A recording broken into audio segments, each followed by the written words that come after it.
Hey everyone, and welcome to this episode of Underground Video Network's Behind the Counter. This episode, we're going to be talking about a very important anniversary, so stay tuned.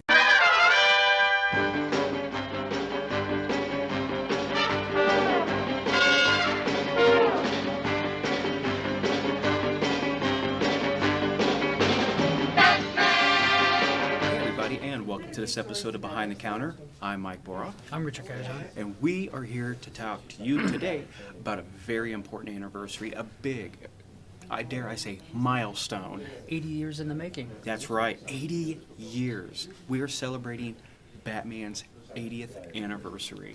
Yeah, he appeared in Detective Comics number 27. 80 years, man. Can you imagine that? Yeah, so we just did that with Superman, didn't we? Yeah. And you know, like you'd mentioned, everyone thinks that, you know, Batman and Superman got their start in Batman and Superman, but that's not the case. Nope. Superman got his start in Action Comics. And Batman Detective Comics. So. And not even Detective Comic Books number 1. No, he did the Spider-Man thing. He was a little later down the line, so it was number 27.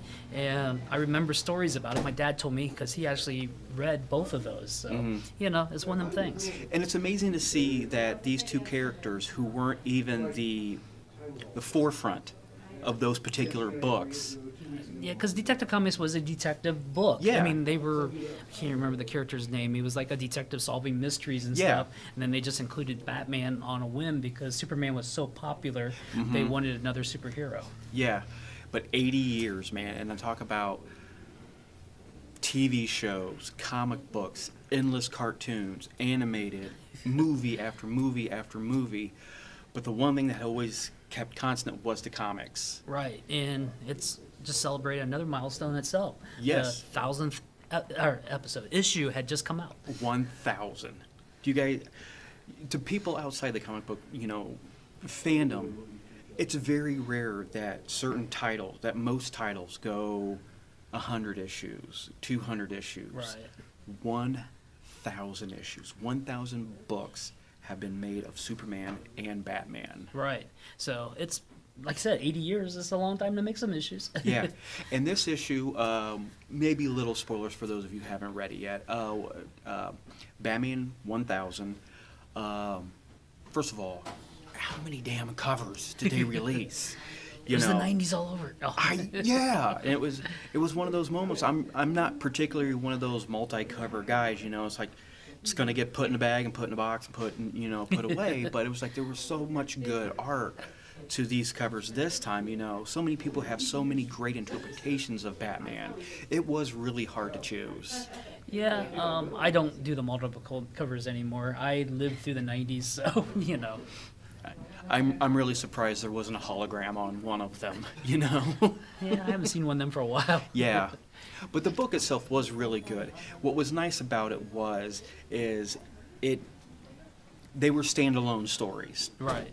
It was something that if you haven't been reading detective comic books constantly the past couple years, you were still able to pick it up and read it and still enjoy it. Yeah, I think they were going for a broader audience. You know, it's the 80th anniversary, so they're trying to catch the people who might come in from the movies, the TVs, and so forth. And, you know, comics are hurting a little bit in sales, you know. I mean, it's a good time for comics, right? But they're just not, everything else is overshadowing. It's kind of like you mentioned earlier, we're having a 90s flashback. Yeah.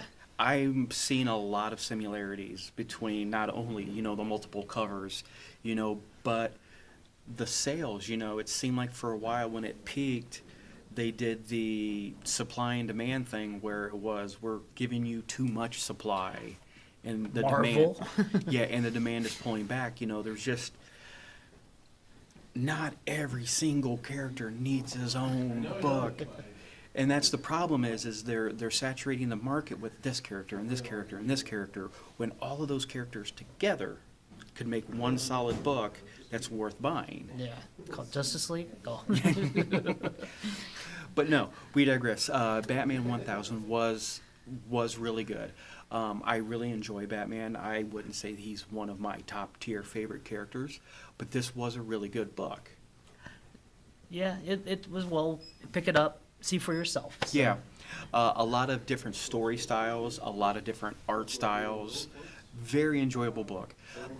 We would like to know what you thought of it. And Richard, where can they tell us at? Yeah, just go to undergroundvideonetwork.com and find all of our socials, and that's where it's at. Thanks.